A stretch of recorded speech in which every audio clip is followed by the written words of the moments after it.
अस्सलाम वालेकुम फ्रेंड्स, मैं आपको वेलकम करता हूं इंग्लिश 301 बिज़नेस कम्युनिकेशन की शॉर्ट लेक्चर सीरीज़ में। आज हम लेक्चर नंबर 4 कवर करेंगे और आपको इस लेक्चर के बाद फ्री हाईलाइटेड नोट्स जो हैं वो भी प्रोवाइड किए जाएंगे। तो आज के लेक्चर में जो टॉपिक हम कवर करने वाले हैं उसमें फर्स्ट वन है components of communication, second one is sender encoder, third one is message, fourth one is medium और channel, fifth one is oral communication and the sixth one is written communication, seventh is receiver और decoder and at the final one is feedback. तो चलिए अपने handouts की तरफ चलते हैं हम। यही आउटलाइन है जो मैंने आपको टॉपिक्स बताएं।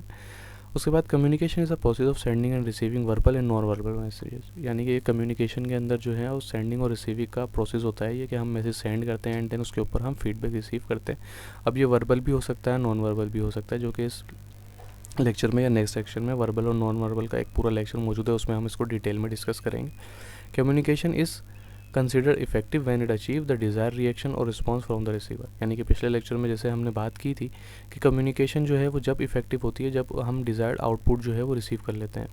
द प्रोसेस ऑफ कम्युनिकेशन है 6 कंपोनेंट, यानी कि कम्युनिकेशन के प्रोसेस के 6 मेन कंपोनेंट्स होते हैं: sender encoder, message, medium, receiver, decoder and feedbacks.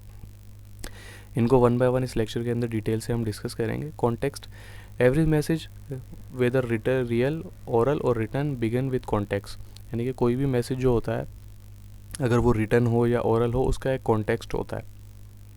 Context is a broad field that includes country, culture, organisation, external internal stimuli, यानी कि कॉन्टेक्स्ट जो है वो एक ब्रॉड फील्ड है। ये इसमें जो है डिपेंड करता है कि किस कंट्री में आप बात कर रहे हैं, किस कल्चर में बात कर रहे हैं, ऑर्गेनाइजेशन क्या है, एक्सटर्नल इंटरनल स्टिमुलाई यानी एक्सटर्नल और इंटरनल सिचुएशन कैसी है जिसमें आप ये बात कर रहे होते हैं।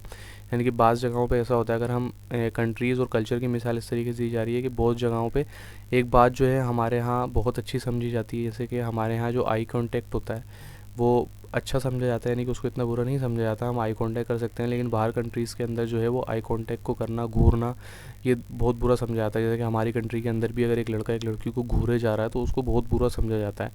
इसी तरीके से कल्चर के अंदर एक बात जो है, जैसे कल्चर डिफरेंस होता है तो लैंग्वेज डिफरेंस भी हो जाती है। बाज़ औक़ात ऐसा होता है कि एक कल्चर के अंदर जो वर्ड जो है वो बहुत अच्छा समझा जा रहा होता है, उसका मतलब कुछ और होता है, लेकिन जब दूसरे कल्चर में जाते हैं तो वो बहुत बुरी गाली होती है, तो आप उसको यूज़ नहीं कर सकते। इसी तरीके से ऑर्गेनाइजेशन के अंदर अपने रूल्स एंड रेगुलेशन होते हैं कि आप किस तरीके से बात कर रहे हैं। जैसे कि बाहर फीमेल्स को आप उनके नाम से बुलाते हैं, लेकिन अंदर ऑर्गेनाइजेशन के अंदर एक वर्ड दिया हुआ होता है कि आप मैडम करके बुलाएंगे या टीचर करके बुलाएंगे या मिस करके बुलाएंगे, नाम से नहीं बुलाएंगे, उसको बुरा समझा जाता है। और दूसरा एक्सटर्नल इंटरनल सिचुएशन होती है। अगर आप इंटरनली ऑर्गेनाइजेशन के अंदर किसी से बात कर रहे हैं तो आपने सर या रिस्पेक्टफुली बात करना है, और बाहर उस बंदे से आप बात भी कर सकते हैं। जैसे एक इंटरनली एक बंदा जो है वो एक ऑर्गेनाइजेशन में टॉप मैनेजमेंट पोजीशन पे है वो, और वो आपका दोस्त है, लेकिन जब आप ऑर्गेनाइजेशन के अंदर हैं तो वो 10 लोगों के साथ बैठा है तो आप वहाँ पर बड़ी रिस्पेक्ट से सर कह के ही बात करेंगे, भले वो कितना आपका दोस्त ना हो या आपकी कितनी उससे दोस्ती यारी हो, लेकिन उस सिचुएशन के अंदर आप उसको सर कह के और पूरी रिस्पेक्ट दे के आप उससे बात करेंगे। और एक्सटर्नली जब आप ऑर्गेनाइजेशन के बाहर हैं तो आप जो दोस्त हैं तो वो आप उससे अच्छे तरीके से इनफॉर्मली जैसे भी चाहे बात कर सकते हैं। इंटरनल स्टिमुलाई हैव इफेक्ट, और ये सारी चीज़ें जो हैं वही बताई गई हैं जो मैंने आपको डिफाइन कर दी हैं, तो इसको आप दोबारा रीड कर लीजिएगा। Sender encoder: while sending a message you are the encoder. पिछले लेक्चर में भी हमने बात की थी, जो मैसेज सेंड कर रहा होता है वो इनकोडर कहलाता है कि आप इनकोड कर रहे हैं, और जो रिसीव कर रहा होता है वो डिकोडर कहलाता है कि वो मैसेज को डिकोड कर रहा है। आपने मैसेज भेज दिया, ये इनकोडिंग हो गई, और जब आपके रिसीवर के पास पहुंचा जिसका आपने मैसेज देखा है तो वो उसको डिकोड हो गया, यानी कि उसने अंडरस्टैंड करना शुरू किया, तो वो डिकोडिंग का प्रोसेस कहलाता है। तो सेंडिंग एंड इनकोडिंग ये सिंपल ये प्रोसेस है। मैसेज क्या होता है? The message is the main idea that you wish to communicate. एक मेन आइडिया जो आप नेक्स्ट पर्सन को भेजना चाहते हैं, उस बंदे से आप क्या बात करना चाहते हैं, तो वो आपका मैसेज कहलाता है। इट इज़ बहुत वर्बल भी हो सकता है, रिटन भी हो सकता है, स्पोकन भी हो सकता है और नॉन वर्बल भी हो सकता है, यानी कि कुछ सिंबल्स वगैरह होती हैं वो आप भेज देते हैं। जैसे कि व्हाट्सएप के अंदर इमोजीज़ वगैरह होती हैं, अगर आप परेशान हैं, किसी बात से तंग आ रहे हैं तो आप उस तरीके का इमोजी भेजते हैं। अगर आप खुश हैं तो आप एक स्माइली भेज देते हैं। तो इस मैसेजेस जो है वो इमोजी या सिंबल्स के थ्रू भी भेजा जा सकता है। आपको पहले डिसाइड करना पड़ता है कि क्या एक्जैक्टली क्या मैसेज आप भेजना चाहते हैं, और आपको रिसीवर को भी देखना होता है, ध्यान में रखना होता है कि आप किसको ये मैसेज भेज रहे हैं। You must also consider your context and receiver as well. How will your receiver interpret your message? How it may affect your relationship? जैसे कि अगर हम वीडियोस वगैरह शेयर करते हैं, मीम्स वगैरह शेयर करते हैं, तो अक्सर मीम्स वगैरह जो है आप अगर किसी सीनियर बंदे को भेज रहे हैं या आप अपने फादर को मैसेज कर रहे हैं तो आप उनसे मीम्स शेयर नहीं करेंगे। हाँ, अगर आप अपने भाई को सेंड कर रहे हैं या आप अपनी सिस्टर को शेयर कर रहे हैं तो आप उनसे शायद वो एक मीम्स सेंड कर दें, या एक लतीफ़ा जो एक अच्छी फ़नी वीडियो होती है वो आप उनसे शेयर कर लें। एज रिस्पेक्ट तो आप अपने फादर से शेयर करते हुए ज़रा घबराएंगे, चौंकेंगे कि क्या। हाँ, अगर आपको बहुत अच्छा कम्युनिकेशन है तो आप उनसे भी शेयर कर सकते हैं। मीडियम और चैनल, ये सिंपल ये चीज़ होती है कि आप किस चीज़ को यूज़ करते हुए जो है अपना मैसेज भेज रहे हैं। जैसे कि अभी मैं यूट्यूब से आपको बात कर रहा हूँ तो ये एक इलेक्ट्रॉनिक चैनल है। आप अगर व्हाट्सएप पे भेज रहे हैं तो व्हाट्सएप भी एक इलेक्ट्रॉनिक चैनल है। आप अगर फ़ोन पे बात कर रहे हैं तो फ़ोन भी एक इलेक्ट्रॉनिक चैनल है। लेकिन अगर आप लेटर भेज रहे हैं तो वो प्रिंटिंग, वो बाय पोस्ट जाएगा, वो एक अलग हिसाब किताब है। तो ये सारी चीज़ें इस तरीके से चल रही होती हैं। तो ये मीडियम और चैनल कहलाता है कि किस तरीके से आपके पास इन्फॉर्मेशन जा रही है। इसमें रिसीवर कॉस्ट भी होती है, अमाउंट ऑफ इन्फॉर्मेशन भी होता है। अगर बहुत ज़्यादा इन्फॉर्मेशन है, जैसे कि 30-40 MB या 150 MB की एक वीडियो है, वो आप सेंड कर रहे हैं, तो आप एज़ कम्पेयर टू व्हाट्सएप पे तो ईजिली सेंड कर सकते हैं, लेकिन ईमेल पे सेंड करना थोड़ा मुश्किल है। उसके बाद ओरल कम्युनिकेशन में क्या क्या चीज़ें आ जाती हैं। Oral communication brings back immediate feedback, यानी कि ओरल कम्युनिकेशन जो होती है, आप अगर किसी से ओरली बात कर रहे हैं तो इसका एक इमीडिएट फीडबैक आता है। अब ये मैं भी आपसे ओरल कम्युनिकेशन के थ्रू बात कर रहा हूँ, लेकिन इसका इमीडिएट फीडबैक इसलिए नहीं आएगा कि ये वन वे कम्युनिकेशन है। ये वीडियो यूट्यूब पे अपलोड होगी, फिर आप लोग देखेंगे, फिर आप कमेंट्स करेंगे या मुझसे कॉन्टैक्ट करेंगे, तो इसका फीडबैक आते आते थोड़ा सा टाइम लगेगा। लेकिन अगर हम फेस टू फेस मौजूद होते हैं, जूम के ऊपर आप एक क्लास हो रही होती है, जैसे लाइव क्लास में अपने स्टूडेंट्स की ले रहा होता हूँ, तो उस टाइम में स्टूडेंट जो है वो इंटरेक्ट कर रहे होते हैं मुझसे। अगर बीच में कोई कन्फ्यूजन होती है तो वो मुझे रोक के मुझसे उसी टाइम सवाल पूछ लेते हैं। तो वो ओरली कम्युनिकेशन जो होती है वो उसी टाइम आती है। अब इसमें चैनल भी आ गया, मीडियम और चैनल। जूम जो है वो अलग चैनल है और यूट्यूब जो है वो अलग चैनल है। जूम के ऊपर 2 वे कम्युनिकेशन हो रही होती हैं। मैं जब क्लास दे रहा होता हूँ तो स्टूडेंट उसी टाइम मुझे रोक के मुझसे सवाल कर सकते हैं। लेकिन आप लोग जो है जब ये वीडियो देख रहे होते हैं तो आप कमेंट सेक्शन में या व्हाट्सएप पे मुझसे ये मैसेज करके कोई कन्फ्यूजन होती है तो आप क्लियर कर लेते हैं। This medium lead less technical details, यानी कि ओरली अगर फेस टू फेस बात कर रहे हैं तो उसमें टेक्निकलिटीज़ इतनी डिटेल्स नहीं चाहिए। जैसे अभी मैं यूट्यूब पे वीडियो बना रहा हूँ तो इसमें मुझे टेक्निकल डिटेल्स चाहिए। एक सॉफ्टवेयर यूज़ हो रहा है जिससे ये स्क्रीन रिकॉर्ड हो रही है, और एक साउंड सॉफ्टवेयर यूज़ हो रहा है जिससे माइक के थ्रू उसमें रिकॉर्ड हो रही है। उसके बाद मैं वीडियो को कंपाइल करके साउंड और इस वीडियो को एंड देन में अपलोड करूँगा। तो ये एक टेक्निकल डिटेल्स है। लेकिन अगर आप एक बंदे से फेस टू फेस बात कर रहे हैं तो उसमें टेक्निकल डिटेल्स इतनी ही होती हैं। It sentence structure are simple, यानी कि सिंपल सेंटेंस स्ट्रक्चर होते हैं। रिटर्न कम्युनिकेशन में क्या होता है, it can convey any amount of technical information, यानी कि कोई भी टेक्निकल इन्फॉर्मेशन जो है वो आप रिटर्न कम्युनिकेशन में लिख के भेज सकते हैं। इट इज़ परमानेंट रिकॉर्ड अगर आप रखना चाहते हैं तो वो रिटर्न कम्युनिकेशन में परमानेंट रिकॉर्ड रहेगा। इट ब्रिंग डिलेड फीडबैक, यानी कि उसकी वजह से जो है वो डिलेड फीडबैक आता है।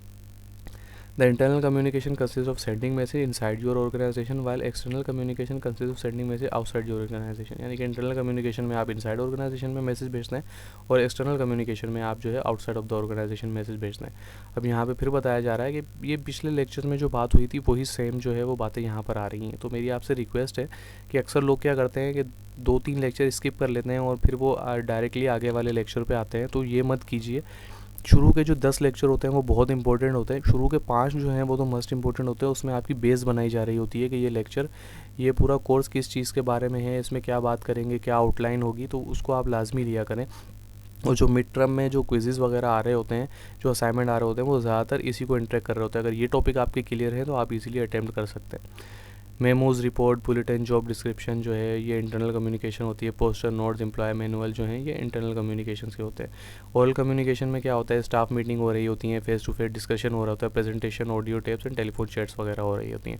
ऑडियो टेप्स तो अब इतने यूज़ नहीं होती, प्रेजेंटेशन और टेलीफोन चैट यूज़ हो रही है। ऑडियो टेप्स को रिप्लेस कर दिया है व्हाट्सएप के वॉइस मैसेजेस ने। एक्सटर्नल रिटर्न कम्युनिकेशन क्या होता है, लेटर्स आप लिखते हैं अपने कस्टमर को, रिपोर्ट्स भेजते हैं। और टेलीग्राम और केबलग्राम तो अब इतने यूज़ नहीं होते। Mailgrams, faxes, teletexes, post card and contracts, ads use हो रहे होते हैं, ब्राउचर्स यूज़ हो रहे होते हैं, कैटलॉग्स आप सेंड कर रहे होते हैं, और न्यूज़ वगैरह जो आपकी निकल रही होती है वो आप अपने कस्टमर के साथ शेयर कर रहे होते हैं। एक्सटर्नल कम्युनिकेशन में आती है। उसके बाद रिसीवर और डिकोडर जो मैसेज सेंड करता है वो इनकोडर कहलाता है, और जो मैसेज रिसीव करता है, जो रिसीवर होता है, वो डिकोडर कहलाता है। The receiver like sender receive message through the eyes and years but it is also influenced by non verbal, यानी कि एक तो ये हुआ कि आपने जब ओरली बात की तो जो आपका रिसीवर है उसने मैसेज रिसीव किया, उसने आंखों से आपको देखा और अपने कानों से उस मैसेज को सुना। लेकिन एक नॉन वर्बल कम्युनिकेशन भी होती है। नॉन वर्बल कम्युनिकेशन में क्या होता है, physical environment, physical appearance, body movement, voice quality, touch, taste and smell भी होती है। यानी कि आप ये देखें कि एक नॉन वर्बल कम्युनिकेशन भी आती है। अगर आप एक बंदे से बात कर रहे हैं और आपकी टोन बहुत ज़्यादा हाई है और आपकी आंखों में गुस्सा है और आपके चेहरे पे जो तासुर है वो गुस्से वाला है, तो आपकी टोन ही उसको बता देगी कि भाई गुस्सा है। और दूसरा आपकी फिजिकल अपीयरेंस भी बता देगी। बहुत लोग क्या करते हैं कि वो गुस्से में होते हैं तो लेकिन उनकी टोन इतनी ज़्यादा हाई नहीं होती, वो बहुत अच्छे अल्फाज का इंतखाब करते हैं और वो अच्छे तरीके से बात कर रहे होते हैं, लेकिन फिर भी उनकी आंखों से और उनके चेहरे के तासुरात से आपको पता चल जाता है कि ये गुस्सा कर रहे हैं। फीडबैक क्या होता है, feedback can either be oral return, it can also be an action such A receiving the email और एन आइटम यू ऑर्डर्ड। यानी कि अगर आप एक आइटम जो है वो ऑर्डर करते हैं, जैसे फूड पांडा है, दराज डॉट पी के, इस पर अगर आप कोई आइटम ऑर्डर करते हैं तो वो जब आपके पास पहुंचता है तो ये फीडबैक होता है कि आपने एक मैसेज इनिशिएट किया, कम्युनिकेशन के थ्रू आपने एक रिटर्न इंस्ट्रक्शन लिखी कि भाई मुझे जो है वो फूड चाहिए। और फूड के अंदर जैसे आपने एक पिज़्ज़ा ऑर्डर किया तो उसमें आप चाहते हैं कि भाई एक्स्ट्रा चीज़ डालते हैं उसके अंदर, एक्स्ट्रा टॉपिंग करते हैं, या आपको उसके साथ जो है वो चिली सॉस चाहिए। तो वो चीज़ें जब आपके पास आ जाती हैं तो वो एक फीडबैक होता है कि जो आपने इनपुट दी उनको, जो आपने कम्युनिकेशन के थ्रू उनको मैसेज दिया कि मुझे ये स्पेशल चीज़ें चाहिए उसके अंदर, तो वो चीज़ें आई, तो ये फीडबैक है। जैसे कि आपने कोई ईमेल की, उस ईमेल के ऊपर आपको रिप्लाई आया तो वो भी फीडबैक है। साइलेंस जो है बाज़ औक़ात खामोशी जो है ये भी फीडबैक के थ्रू यूज़ की जाती है, लेकिन ये इतनी यूज़फुल नहीं होती। Senders need feedback in order to determine the success और फेलियर ऑफ द कम्युनिकेशन। यानी कि जो सेंडर होता है उसको फीडबैक लाजमी चाहिए होता है, क्योंकि उस फीडबैक की बेसिस पे वो इस बात को एनालाइज करता है कि उसकी कम्युनिकेशन जो है वो कामयाब हुई या फेल हो गई। तो गाइज ये था लेक्चर नंबर 4। ये हाईलाइटेड नोट्स अगर आपको चाहिए तो वीडियो के डिस्क्रिप्शन के अंदर मेरा ईमेल आईडी भी मौजूद है, व्हाट्सएप ग्रुप का लिंक भी मौजूद है और फेसबुक पेज का लिंक भी मौजूद है। तो आपसे रिक्वेस्ट है फेसबुक पेज को लाइक करें, व्हाट्सएप ग्रुप को ज्वाइन करें, ताकि आपको मज़ीद इसके अलावा जो डिटेल्स हैं, जो हेल्प हैं, नोट्स वगैरह हम उस पर सेंड करते रहते हैं। और फेसबुक जो आपको मीडियम सही लगता है आप उसको यूज़ कर लें। यानी कि कुछ लोग व्हाट्सएप पे थे तो वो बोलते थे कि नहीं फेसबुक हमारे लिए कंफर्टेबल है, आप फेसबुक पे दें। और कुछ लोग ऐसे हैं कि वो अपनी डिटेल नहीं देना चाहते, जैसे मोस्टली फीमेल्स हैं, तो वो हमें ईमेल कर देती हैं, इससे उनकी सिर्फ ईमेल आईडी पे हम रिप्लाई कर देते हैं। यानी कि वो अगर वो अपना नंबर वगैरह शेयर नहीं करना चाहती तो वो ईमेल हमें सेंड करते हैं, हम ईमेल पे उसको प्रोवाइड करते हैं जिस चीज़ में आप कंफर्टेबल हो। तो गाइज़ ये था आज का लेक्चर। एक रिक्वेस्ट आपसे एंड में, जैसे कि हम हमेशा करते हैं, वीडियो को लाइक करें, शेयर करें और चैनल को सब्सक्राइब ज़रूर करें। मैं आपको अगर अपने चैनल की स्टैटिस्टिक दिखाऊं तो 97% ऐसे लोग हैं जो हमारी वीडियोस को देखते तो है लेकिन सब्सक्राइब नहीं करते। काइंडली वीडियो को सब्सक्राइब करें ताकि हम जो आपके लिए मेहनत कर रहे होते हैं, वीडियो बना रहे होते हैं, इसको कंपाइल कर रहे होते हैं एंड देन आपको दे रहे होते हैं, तो हमारी मेहनत वसूल हो जाए। Thank you very much. मिलते हैं अगली वीडियो में, जब तक के लिए अल्लाह हाफ़िज़।